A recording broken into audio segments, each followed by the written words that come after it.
বাংলাদেশ জাতীয়তাবাদী দলের থেকে আমি ধানের শীষ মার্কা নিয়ে মেয়র পদে প্রতিদ্বন্দ্বিতা করেছিলাম। তখন আপনি সহ সমস্ত মিডিয়ার ভাইরা আমার সাথে ছিলেন। নির্বাচন পূর্ববর্তী এক মাস যে প্রচারের সময় থেকেই আমাদের উপরে হামলা করা হয়, আমাদের নেতাকর্মীদের রক্তাক্ত করা হয়, আমাদের মাইক ভেঙে ফেলা হয়, পোস্টার ছিঁড়ে ফেলা হয়, কাউন্সিলর প্রার্থীদেরকে গ্রেফতার করে নিয়ে যাওয়া হয়। এর মধ্যেও আমরা নির্বাচনের দিন যখন আমরা যাই বিভিন্ন কেন্দ্রে, তখন আমরা দেখতে পাই যে আমাদের কোনো পোলিং এজেন্টদেরকে সেখানে থাকতে দেওয়া হয় নাই, সকলকে মারধর করে বের করে দেওয়া হয়। পোলিং ভোট কেন্দ্রগুলো বেশিরভাগই 9:30টার দিকে খোলে এবং 1-1.5 ঘন্টা ভোট গ্রহণের মতো হয়ে পরবর্তীতে সেগুলোকে বন্ধ করে দেওয়া হয়। আমিও বিভিন্ন কেন্দ্রে যেয়ে সেগুলোকে বন্ধ পাই এবং পরবর্তীতে ইভিএমে কারচুপি করে সেগুলো আমার ভোটকে যে 1.5 ঘন্টার মাধ্যমে আমি যে ভোট পেয়েছিলাম 2 লক্ষ সামথিং, সেটিকে ওভারকাম করার জন্য সারা দিনব্যাপী আপনার ইভিএম দিয়ে আপনার কারচুপি করা হয় এবং পরবর্তীতে 6:30টার দিকে ফলাফল ঘোষণার কথা থাকলেও সেটা হঠাৎ করে বন্ধ করে দিয়ে রাত 1:30টার সময় ফলাফল একতরফাভাবে ঘোষণা করা হয়। এরপরে নিয়ম অনুযায়ী, আইন অনুযায়ী আমরা নির্বাচনী ট্রাইব্যুনালে মামলা করেছি।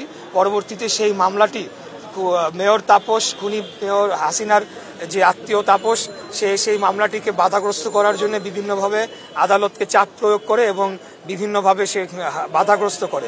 পরবর্তীতে 5 তারিখের পরে আমাদের সেই মামলাটি আবার পুনরুজ্জীবিত করা হয় এবং সকল সাক্ষী শুনানির শেষে আমরা আদালতের রায় আজকে পাই। তো আমি বলতে চাই যে আমার অনুভূতিটি হচ্ছে এই যে আমি ন্যায় বিচার পেয়েছি। এখানে ক্ষমতায় যাওয়া, মেয়র হওয়া, চেয়ার, এগুলা কোনো মুখ্য বিষয় না আমার কাছে, একদমই এটা না। আমার কাছে মুখ্য বিষয় হচ্ছে আজকে ন্যায় বিচার পেয়েছি। এই রায়ের ফলে আগামীতে যাতে কোনো নির্বাচনে কেউ কারচুপি না করে এবং অবৈধভাবে গিয়ে চেয়ার দখল না করে, সেই ধারাটি যাতে ভাঙে এবং আমরা আগামী দিনে সম্পূর্ণ একটি গণতান্ত্রিক এবং সুনির্বাচনের মাধ্যমে একটি জনগণের সরকার প্রতিষ্ঠা করতে পারি, সেটি ধারাটা অব্যাহত থাকুক, সেটি আমি কামনা করি। দেখেন, আমি তো মেয়র নির্বাচন করেছি মানুষের জন্য কাজ করার জন্য এবং আমার অনেকগুলো পরিকল্পনা রয়েছে। ঢাকা শহরের যে সমস্যাগুলো রয়েছে, ঢাকা শহর আজকে পৃথিবীর মধ্যে বসবাসযোগ্য নগরীর তালিকায় 1 থেকে 5-এর মধ্যে রয়েছে। আমাদের এখানে যানজট, আপনার air pollution, noise pollution, waste management সহ এবং অতি বসতিপূর্ণ হওয়ার ফলে এবং অপরিকল্পিত নগরায়নের ফলে যে সকল সমস্যা রয়েছে সেগুলোকে সমাধান করার জন্যই তো আমি মেয়র নির্বাচন করেছি।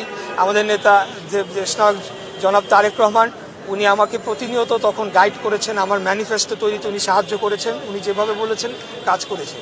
এবং আমাদের সিনিয়র নেতৃবৃন্দ আমার পাশে, আমার অত্যন্ত শ্রদ্ধেয় আমার চাচা জনাব রুহুল কবির রিজভী আহমেদ রয়েছেন, ওনারা যেভাবে আমাকে সমর্থন দিয়েছেন সেটা তো জনগণের জন্য কাজ করার জন্য। হ্যাঁ, এখন আমি শপথ নিব কি নিব না এটা হলো সম্পূর্ণ দলীয় সিদ্ধান্ত, যেটা আমি ইতিপূর্বে বলে এসেছি। আমি দলের প্রার্থী ছিলাম, দল যেভাবে আমাকে নির্দেশনা দিবে আমি সেই অনুরূপে কাজ করে যাব।